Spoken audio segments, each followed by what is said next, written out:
so that we can relax into being.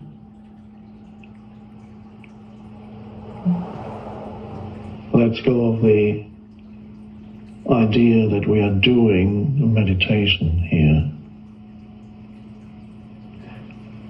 So let's get rid of the idea of doing anything right now. Become comfortable with being.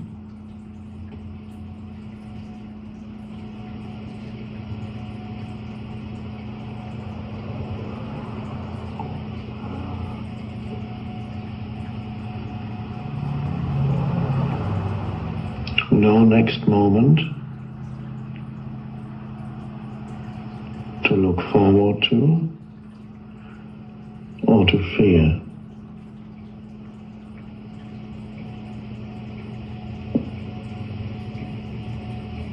No past moment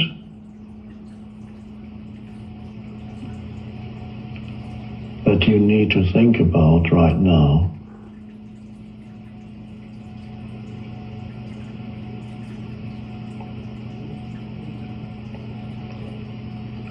So the now is enough for being.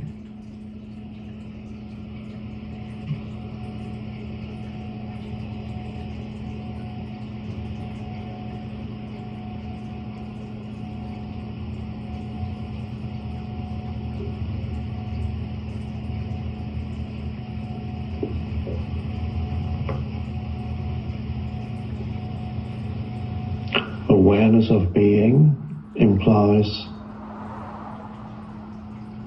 transcendence of thinking.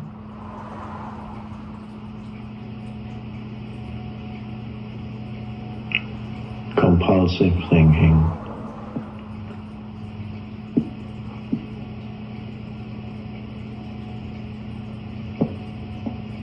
And if there are spaces in yourself right now where you're not thinking,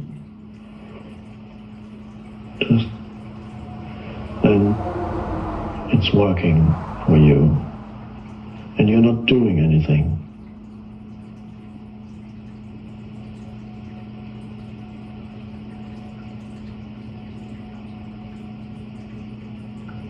What's left of you when you don't remember your past and are not thinking about the future? Because the future is always something that you think about, never an actuality. So what's left of you when you don't remember the past? Don't refer to a memory of the past. Don't think about the future, just this. Now what is left is the essence of who you are, but you can't call that anything really. The being, perhaps, the presence, the space, the consciousness. You can use all kinds of pointers. They're all just pointers.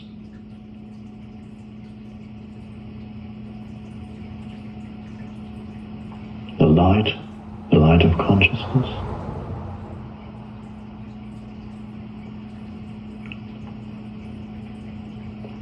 Becoming comfortable with that space in which there's no conceptual knowledge,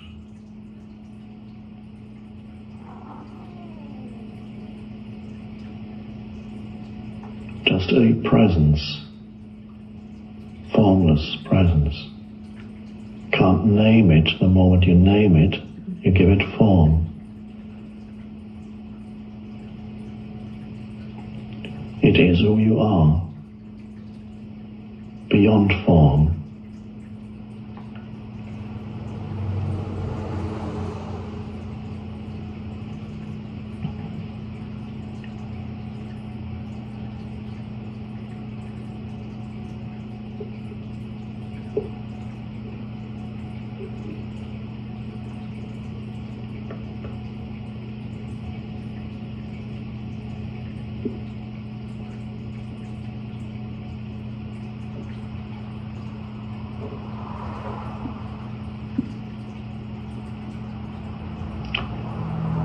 it is deeply fulfilling. There's a joy in being who you are beyond the form as which you appear. It's the joy of being. Very subtle at first. At first you may not notice it as joy. It's just a space, a spacious presence.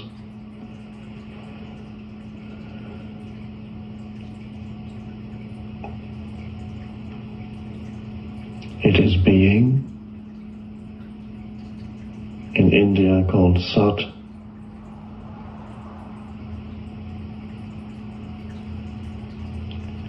It is consciousness, in India called Chit, and it is joyful. The consciousness of being is joyful, Ananda. It's the Indian description of that state of realization of who you are. Underneath the form is Satchitananda, being, consciousness, bliss, one single realization, not three realizations, one realization.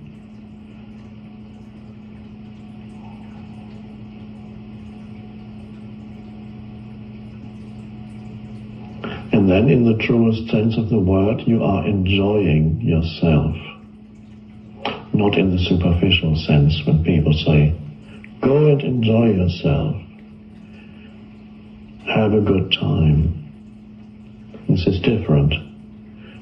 You're not having a good time, you're having no time. You're enjoying yourself, regardless of your life circumstances. Right now.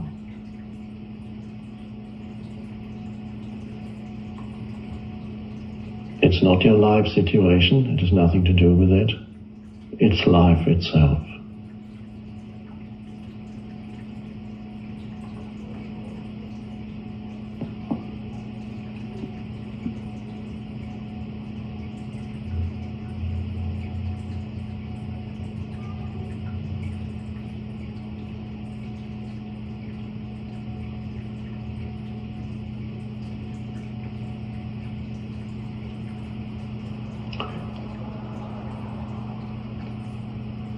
Something that may prevent you from dwelling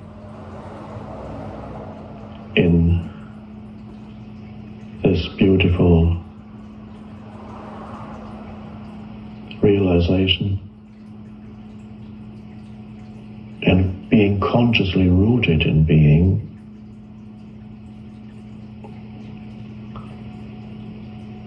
is the compulsion to think, even when it's not needed at all, when life would be more clear, more free, more enjoyable, more alive, without the interference of useless thinking.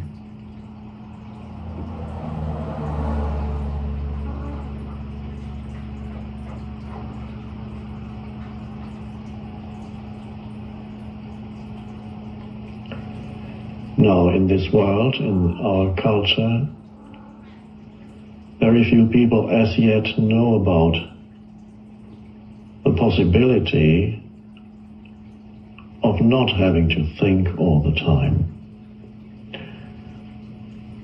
When they speak of not thinking or no mind, the word is used mindless. It means you're falling below thinking, becoming unconscious. And here, we're going beyond thinking or rising above thinking.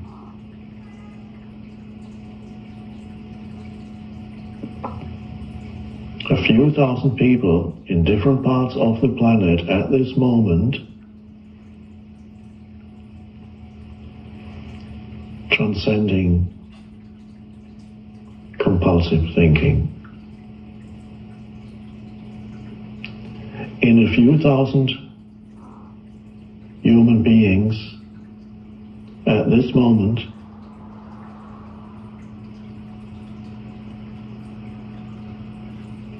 a new consciousness is arising.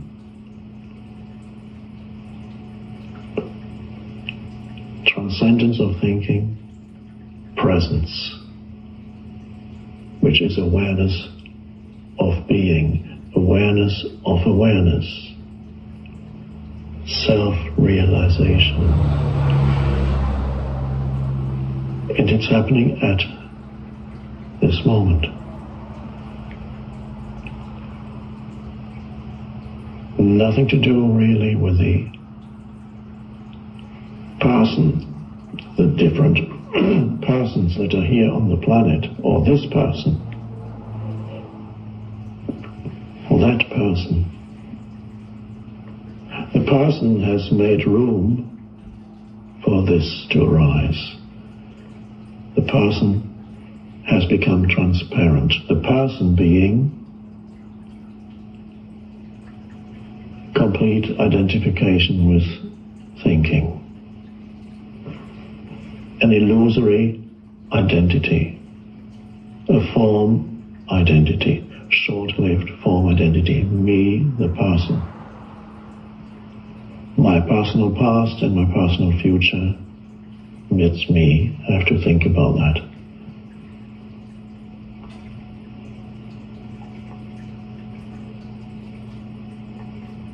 And here, the person subsides, loses its density because spaces are rising in between thoughts. In that space, the person is transcended and something else flows through this form. The form becomes an opening for that. A little analogy.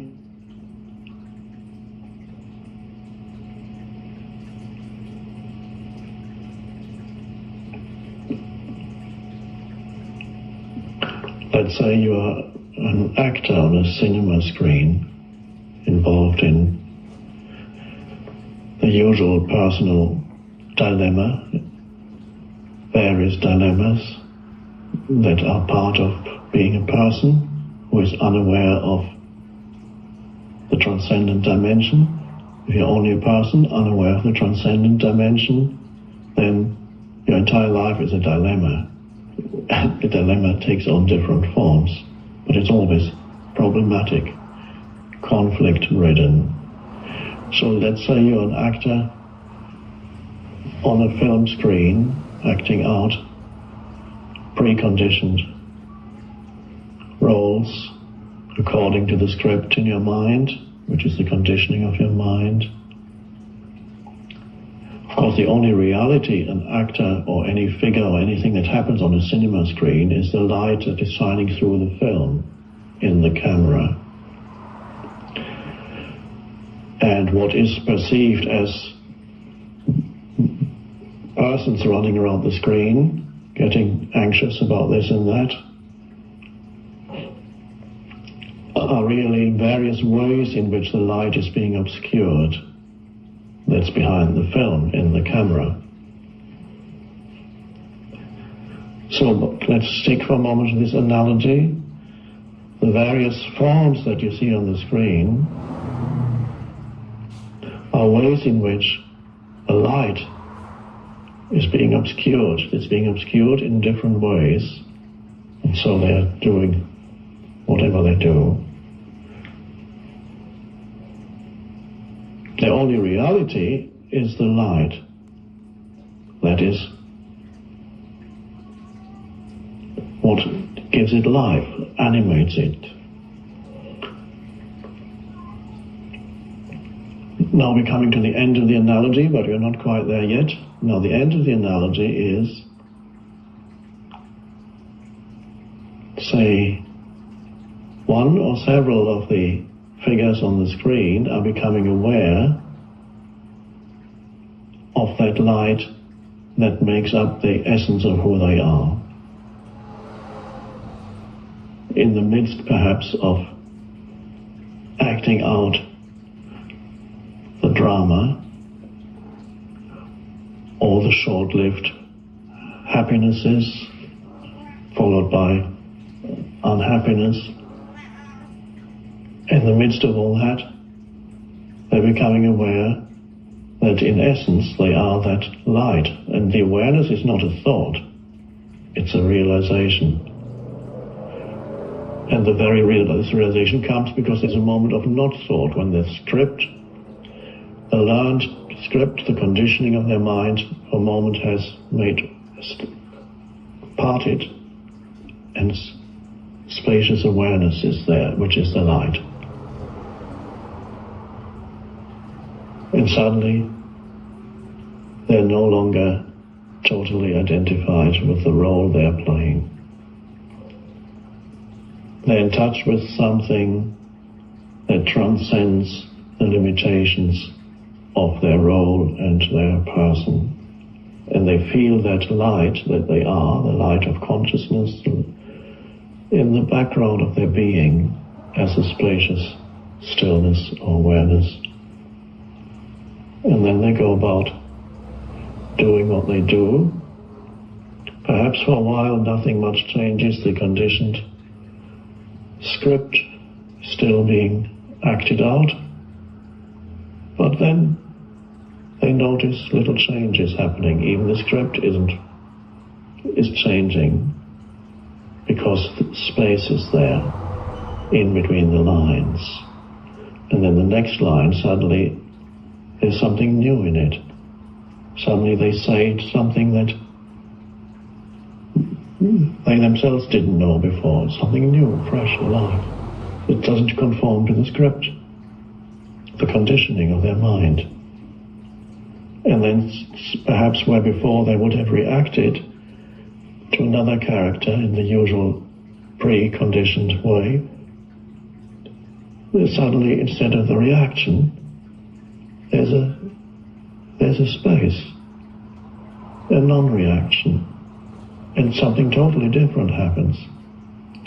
So as they're becoming aware of their essential nature, even the way in which they deal with the world of form, in the way in which they are here as persons, changes.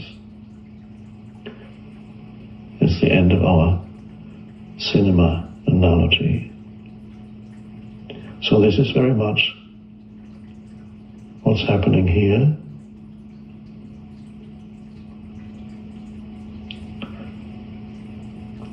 Awareness of the transcendent dimension. Without that, it's a little bit pointless to go on with just the limited, conditioned actor or actress. Just again, same thing being acted out, the same reactions, the same opinions and viewpoints and identification with mental positions and me and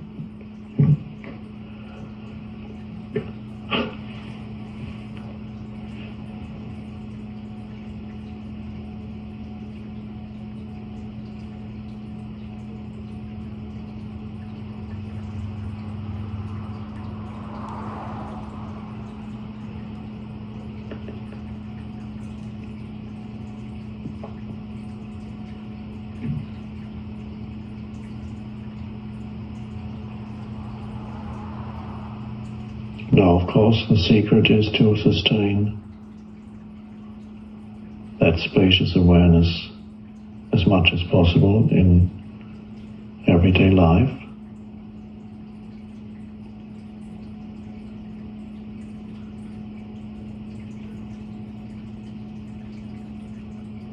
Which means, even when you do things, here we are not doing anything, we're just going into being. Now what happens when you start doing again? Doing includes thinking.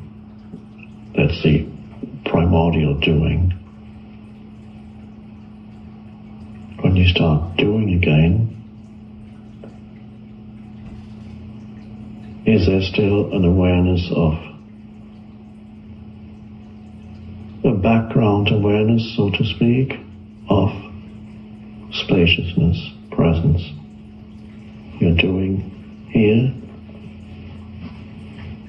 but not completely lost in it. While you're doing, there's an awareness of being. What is that awareness of being?